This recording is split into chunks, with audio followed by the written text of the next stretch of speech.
하나님이 살아계십니다. 우리는 하나님이 살아계신 것을 어떻게 알 수 있을까요? 누가 하나님이 살아계시다는 증거를 내놓으라고 한다면 우리는 어떻게 대답해야 할까요? 오늘 말씀이 그 답을 우리에게 가르쳐 줍니다. 태초에 말씀이 계시니라. 이 말씀이 하나님과 함께 계셨으니 이 말씀은 곧 하나님이시라. 아멘. 말씀이 곧 하나님이시라고 했지요. 그러면 말씀은 무엇일까요? 첫 번째로 이 말씀은 진리입니다. 이 세상이 어떻게 창조되었는지, 나의 삶의 의미와 목적이 무엇인지, 무엇이 옳은 것이고 무엇이 틀린 것인지, 그러면 나는 어떻게 살아야 하는 것인지, 그리고 내가 죽으면 어떻게 되는지, 이 모든 진리는 다른 곳에 있지 않습니다. 진리를 아무리 다른 곳에서 백날 찾고 따지고 연구해 봤자 아무 소용이 없습니다. 이 모든 진리가 오직 하나님께 있기 때문입니다.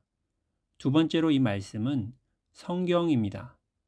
우리가 성경 말씀에 순종할 때 우리는 직접 하나님을 경험하여 알 수 있습니다. 우리가 성경 말씀에 순종할 때 우리는 예수님과 실제로 동행하며 예수님을 따라 살 수 있습니다. 우리가 성경 말씀에 순종할 때 성령님의 모든 인도하심을 확인할 수 있습니다. 세 번째로 이 말씀은 예수님입니다. 예수님은 모든 예언을 성취하셨고 모든 말씀 그대로 사셨으며 하나님이 행하시는 것 외에는 아무것도 스스로 행하지 않으셨습니다.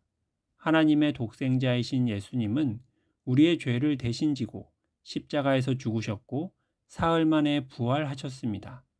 지금 하나님 우편에 앉아 계시고 마지막 날에 산자와 죽은 자를 심판하러 다시 오십니다. 이렇게 우리는 진리와 성경 말씀과 말씀이 육신이 되신 예수님을 통해서 하나님이 살아계시다는 사실을 알 수 있습니다. 그런데 우리 중에는 하나님을 믿는다고 똑같이 말하면서도 하나님을 완전히 잘못 믿고 있는 사람들이 정말로 너무 많습니다. 그냥 대충 믿는다고 되는 것이 아닙니다. 겉모습만 얼추 비슷해 보인다고 되는 것도 아닙니다. 대학을 진학하려고 마음먹은 학생이 대입시험을 그냥 대충 치지 않습니다. 우리는 전 재산이 다 걸린 집 계약을 그냥 대충 하지 않습니다. 그러면 우리는 우리의 영원한 천국과 지옥이 걸린 하나님을 믿는 것에 얼마나 집중해야 할까요? 적어도 대입시험을 준비하는 것보다는, 적어도 전 재산이 다 걸린 집 계약을 하는 것보다는 더 신경을 쓰고 철저히 해야 하지 않겠습니까? 그게 당연합니다. 대학교를 반드시 진학하고자 하는 학생이 만약에 대입시험을 치르는 날이나 시간을 착각하면 어떻게 될까요? 완전히 끝나는 것입니다. 전 재산이 다 걸린 집 계약서에서 만약에 반드시 있어야 되는 한 줄이 빠지거나 터무니없는 한 줄이 들어간다면 어떻게 될까요? 완전히 망하는 것입니다. 그런데도 우리는 우리의 영원한 천국과 지옥이 걸린 말씀에서 뭔가를 더하거나 뭔가를 빼는 것을 전혀 두려워하지 않습니다. 자칫 잘못하면 완전히 끝나고 완전히 망하고 영원히 지옥불에 떨어지는데도 별로 신경 쓰지 않습니다. 그냥 대충 믿습니다. 이것은 정상적인 것이 아닙니다. 정말 이상한 겁니다. 말도 안 되는 겁니다. 그런데 우리는 다들 그렇게 하지요. 우리가 왜 이럴까요? 그 이유는 아주 간단합니다. 우리가 지금 정상이 아니기 때문입니다. 우리가 하나님의 말씀을 제대로 믿고 순종하는 것에 목숨을 걸고 있지 않다면 그것은 우리가 지금 캄캄한 어둠 가운데 있기 때문입니다. 사탄이 우리의 눈과 귀를 막아서 보이지도 않고 들리지도 않기 때문입니다. 우리가 사탄에게 완전히 속아 넘어갔기 때문입니다. 우리가 현재 하나님의 종이 아니라 사탄의 종이기 때문입니다. 아니, 이걸 어떻게 확인할 수 있을까요? 이것도 아주 간단합니다. 우리가 사탄의 말을 믿고 있는지 아니면 하나님의 말씀을 믿고 있는지 그걸 확인해 보면 됩니다. 사탄은 하나님의 말씀 좀 어기고 선악과를 먹더라도 결코 죽지 아니하리라 라고 말했습니다. 하지만 하나님은 하나님의 말씀을 어기고 선악과를 먹으면 내가 반드시 죽으리라 라고 말씀하셨습니다. 갑자기 선악과 얘기를 하니까 나랑 별로 상관이 없는 특별한 상황처럼 느껴지나요? 그렇지 않습니다. 이것은 아주 기본적인 순종과 불순종에 대한 말씀입니다. 사탄은 불순종 좀 해도 절대로 안 죽어 라고 말하는 것이고, 하나님은 불순종하면 반드시 죽는다 라고 말씀하시는 것입니다. 이 둘 중에서 어떤 말을 믿고 있습니까? 또 사탄은 옛날에 하나님께 좀 인정받고 옛날에 하나님의 뜻대로 열심히 살았던 사람은 뭐 나중에 약간 정도는 죄를 지어도 괜찮아 라고 말합니다. 그 정도는 하나님이 너그럽게 이해해 주신다는 겁니다. 하지만 하나님은 의인이 그 공의를 스스로 믿고 죄악을 행하면 그 모든 의로운 행위가 하나도 기억되지 아니하리니 그가 그 지은 죄악으로 말미암아 곧 그 안에서 죽으리라 라고 말씀하셨습니다. 이 둘 중에서 어떤 말을 믿고 있습니까? 그리고 사탄은 너는 잘하고 있어. 너는 잘 믿고 있어. 아니, 너도 힘들잖아. 너는 지금 나름대로 최선을 다하고 있어. 괜히 이상한 말에 흔들리지 말고 구원받았다는 확신을 가져. 그러면 되는 거야. 라고 말합니다. 하지만 하나님은 내 백성 중에서 말하기를 화가 우리에게 미치지 아니하며 이르지 아니하리라 하는 모든 죄인은 칼에 죽으리라 라고 말씀하셨습니다.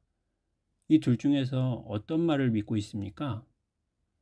또 사탄은 재물과 돈이 하나님의 축복이니까 최소한 먹고 살 정도는 있어야 하나님을 제대로 믿을 수 있다고 말하고, 더 많이 있으면 다른 사람도 도울 수 있으니까 더 좋은 것이라고 말합니다.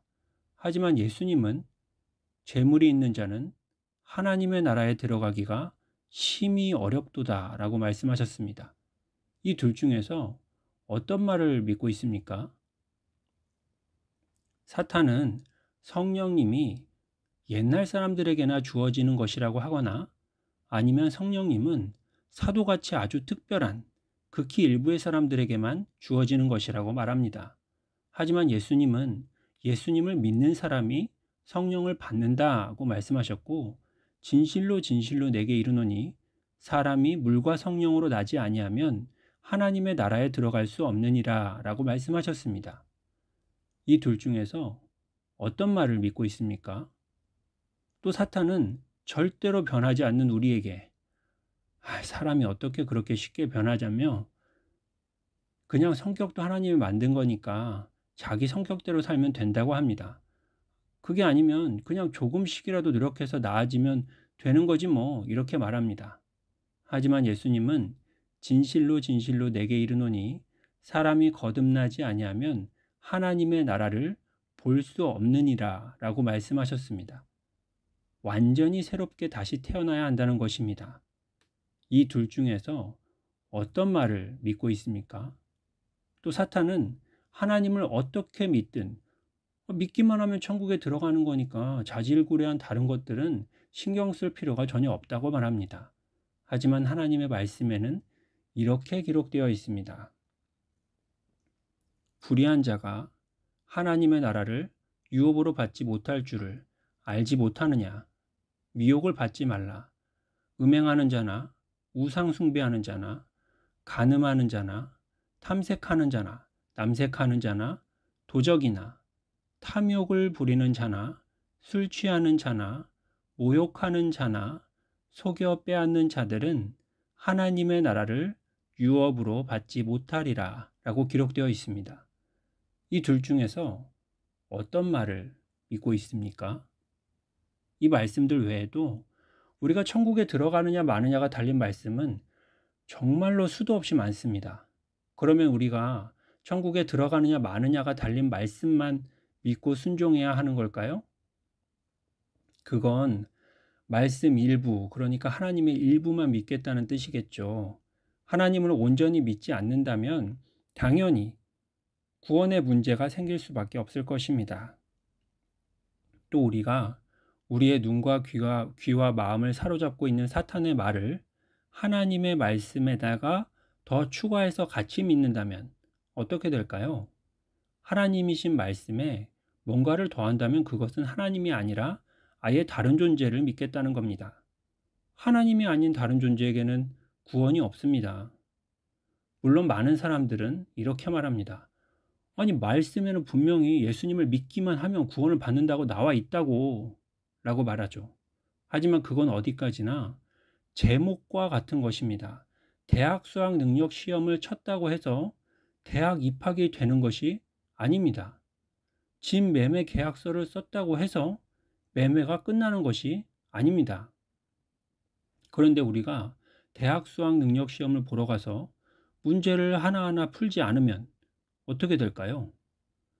집 매매 계약서를 제대로 읽어보지도 않고 도장을 찍어버리거나 계약서만 쓰고 끝인 줄 알고 계약사항을 제대로 이행하지 않으면 어떻게 될까요? 성금도 내지 않고 중도금도 내지 않고 잔금도 치르지 않으면 어떻게 될까요?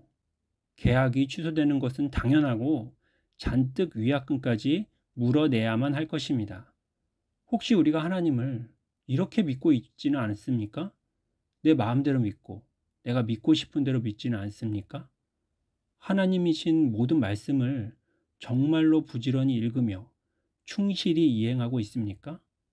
만약에 그렇지 않다면 우리는 반드시 죽을 수밖에 없습니다.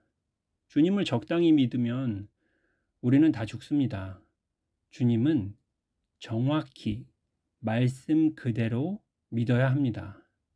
하나님의 나라와 하나님의 의와 하나님의 뜻이 우리와 이 땅 가운데 온전히 그대로 이루어지기를 소망하며 기도합니다. 할렐루야.